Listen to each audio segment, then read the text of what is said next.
tell y'all something. The only job I know that you can keep and keep lying is being a news anchor, man. They lie about everything. The weather be crazy and they still keep their job and get all this money. And I'm like, how? How y'all lie about something that's gonna affect me in the long run? You know, like I gotta go outside and drive. Y'all talking about ain't no traffic and I'm stuck in traffic for like an hour.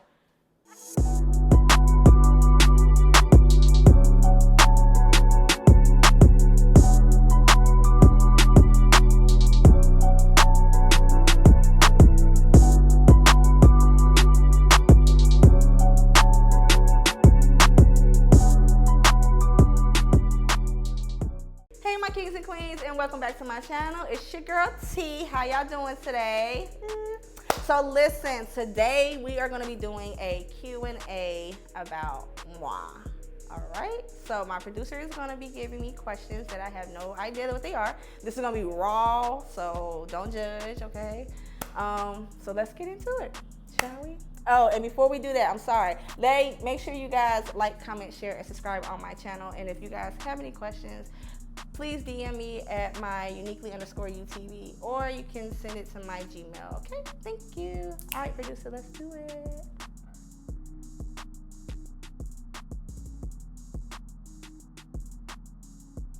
A lesson that I've learned. Okay, so a lesson that I have learned in my self-love journey. The first thing I've learned that took years, and I'm still working on it, is being able to be okay with me. Being able to be satisfied with who I am, my personality, my vibe, my skin, just me all over, because I am a unique person. And a lot of people cannot handle certain people that are, you know, loud. I am a loud person, but that's only because when I get loud, I get excited. Someone that is blunt and someone who doesn't really mind trying to help, but at the same time cautious. And I say cautious because I help so many people, and in the end of it, it never goes back the way I love it. So it makes me feel some type of way about who I am as a person. And I think we've all been there where we've, you know, made sacrifices for other people, and then it makes us feel like, what did we do wrong when someone either, you know, leaves, or someone decides this is only going to benefit them in this moment, you know what I mean? And that can be in any type of genre. I think we've, you know, work, relationships, school, whatever. So over the years, it's taken me time to learn emotionally how to love myself physically, be okay with my appearance, because my weight fluctuates. If some of you guys know, I have been really small and I have been really big, and now I'm in the awkward stage. So yeah, and you'll see what I mean shortly. But it's like, if you can't be okay with the body that you're in, then you can't expect someone else to give you everything you need in that moment to be happy with who you are.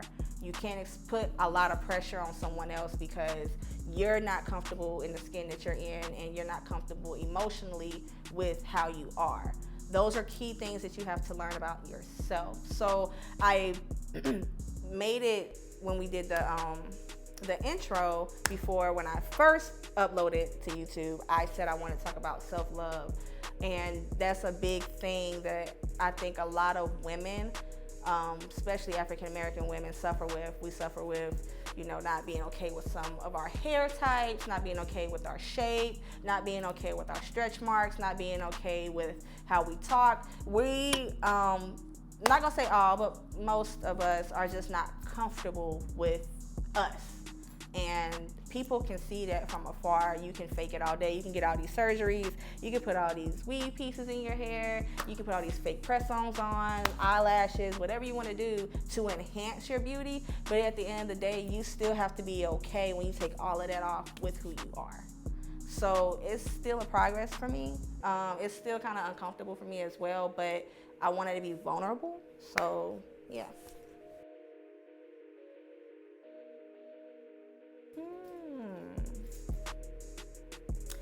Okay, so my favorite episode would be the one I just dropped, the potential sugar daddy one. And I only say that because when I do these story times, it brings back so many memories. Like, wow, I was really this person.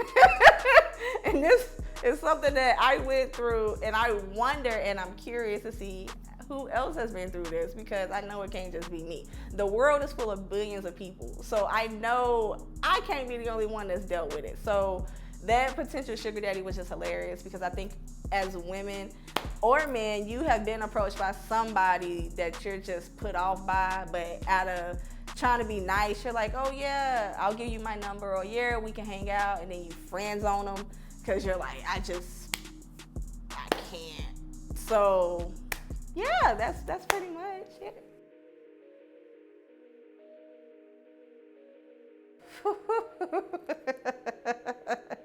I didn't.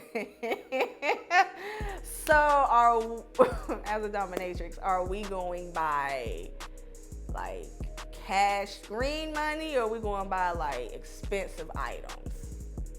Money that you put into your bank account. Oh, okay. So the most that I've made from one client in one session,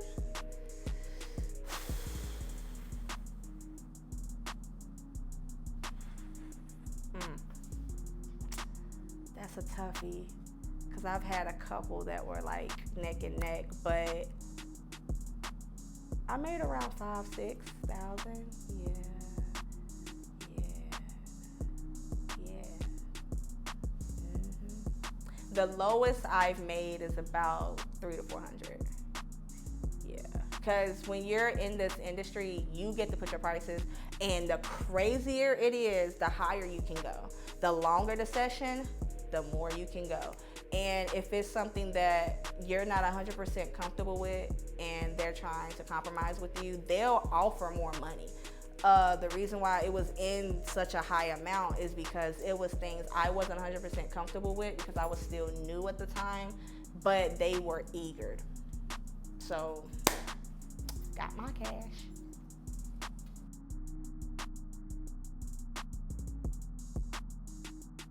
Okay, I've only lived in 2 cities. Okay. So I am originally from North Carolina. I am originally born and raised in Greensboro. I reside in Charlotte, North Carolina. But I also do go to Atlanta a lot, so you might as well say that is my other home, because I do have family up there and I go up there for a while. But North Carolina in all, I love it. It's in the middle. I ain't gotta worry about all these tropical storms that y'all dealing with. You know, I just get the rain. But the only thing about North Carolina is, y'all know, she be PMSing. She don't know if she wanna be hot one day, cold, snowing. It could be 90,000 degrees outside, and then it's like below 0 the next day. You don't know if you're gonna put on a sweater or flip-flops. You gotta be prepared. And if you go outside and say it's sunny and the forecast says it's gonna rain, and it's a 40% chance it's gonna rain, it just ain't gonna rain on that side of town that you want. Let me tell y'all something. The only job I know that you can keep lying is being a news anchor, man. They lie about everything. The weather be crazy and they still keep their job and get all this money. And I'm like, how? How y'all lie about something that's gonna affect me in the long run? You know, like I gotta go outside and drive. Y'all talking about ain't no traffic, and I'm stuck in traffic for like an hour. Come on, man. But I love Charlotte. I do. I love it because it's different variety of people. And Charlotte in itself has so many little inner cities and outer cities, and it's in the middle of everything. So I can get on the highway, get to Greensboro, go to Raleigh, go on the highway, go to Atlanta, Georgia, South Carolina. It's just more convenient to be here. And it's a financial state, which is what I do. You know, if I remember, I am an accountant. So it benefits me financially to be here. So yeah. How do I battle body shaming? I'm gonna be 100% honest with y'all. I've dealt with body shaming before, and I've actually body shamed somebody before. You know, when you get petty. This was when I was younger, so don't y'all come for my throat. I was petty. But you know when someone starts talking about like, yo, grandma, her greasy grandma, and how, you know, they be talking junk about your family, and I would always just body shame people. But over the years, certain races body shamed me. So not just my own, but other races. And it could be from me just posting a photo on social media or, you know, a video or something. And they'll be like, oh, you can't wear that because, you know, it shows your fupa. Like I told y'all, I ain't ashamed of my fupa. Y'all done seen all these videos and my fupa is out there. Y'all done seen it. It is what it is. I got one. But dealing with it, it comes with time. It comes with acceptance of who you are. And on top of that, you gotta find the right person that loves it, you know? Like, someone's gonna love you and they're gonna love how your body is. Now, improvement is different from body shaming. If you are just doing and the most and you're eating unhealthy constantly, you have all these health issues, and you're choosing to go down that path, then you're affecting your body in the most disrespectful way. But some people are literally trying, like myself, to be healthy, which I am healthy, but I'm not 100% comfortable with my body. As in, no, I don't want to be a Coke bottle. I don't want to look like the Atlanta chicks. I don't want to go get surgery. I want to do everything natural. But it's hard because my body, it fluctuates. That's just what it is. So dealing with body shame, you just have to be comfortable with you. You can't let someone that you ain't never met in your life tell you, oh, you fat and you ain't got no booty and you ain't got no titties, or your titties too big and you need to go get surgery, or you're ugly. Okay, but let me hand you my resume of dudes I have been with, okay, as in dating. Okay, let me pull this to you. I used to be a model. Okay, what you been doing with your life? Somebody like me? Okay, you can always enhance your body. That's what I said earlier. If you got the fake nails, the eyelashes, the wig pieces, you can enhance your beauty. That's just for you to feel good about what you look like. But at the end of the day, you have to be comfortable with your stretch marks, the fat, okay? Everybody has something. The best looking person in the world got the banging body, has some type of imperfection that they are not comfortable with. And I embrace mine. You'll see me in a two-piece. I don't care. You'll see these saggy boobies. I don't care. You know why? Because somebody gonna love it. And I love it. You know, it is what it is. Next question.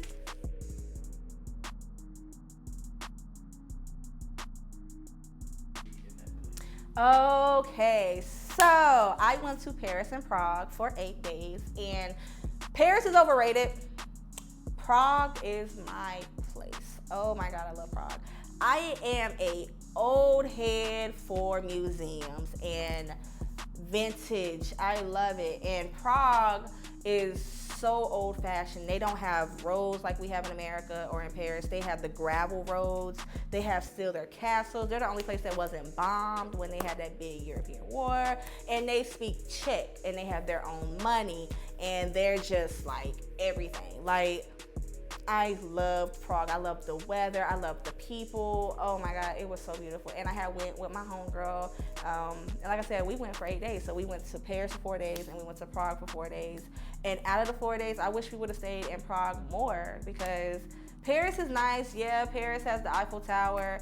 Paris has a lot of great qualities. I don't want to bash Paris because it's really dope, and I would go back. But if I had an option, I would definitely go back to Prague. Like, Prague is just, if you're into vintage, if you're into the artifacts, if you're into sculptures and the everything that's old, oh man, I am a sucker for it. It was like walking into a museum that is still there, like in the 1800s. As soon as you go in, it feels like you're in the 1800s. The only thing that's different is people that's got their clothes, and that's it. Like, the restaurants were still old school castles, roads.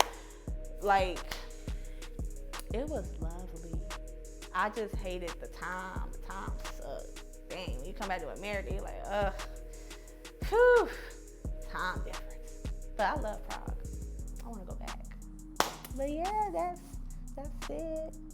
Oh, fun fact before we close out the video, because I bet none of y'all even knew, but I can play 5 instruments. Yes, I went to a 4-8 school, and I learned how to play 5 instruments, and I was in the band, okay? I played the piccolo, the bass clarinet, the regular clarinet, Okay, and if y'all don't know what the difference is, the piccolo and the flute, because I played the flute too.